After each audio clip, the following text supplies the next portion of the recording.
Well, the Bernanke fight is just the latest sign of a political earthquake rumbling through Washington. Senior political analyst Britt Hume is here to explain what it all means and where Democrats may go from here. Good evening, Britt. Hi, Brett. It seems almost unfair to expect President Obama to deliver his first official State of the Union address this week, only 8 days after last week's seismic upheaval in Massachusetts. The political ground has shifted dramatically and is still shifting. The health care reform bill, for example, seemingly on the verge of passage, has been stopped in its tracks.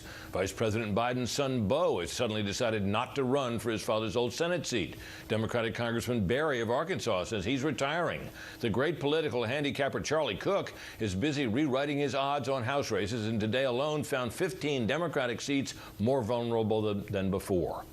From the president and his allies, however, come comments suggesting they don't really realize what has happened.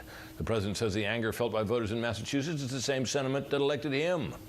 Leading Democrats all over town said they're not giving up their health care dreams, and the president's 2008 campaign manager David Plouffe, as has been noted, has been called back to duty. His first recommendation: ram the health care bill through. Former Clinton advisor James Carville says Mr. Obama needs to blame George W. Bush even more than he's done so far.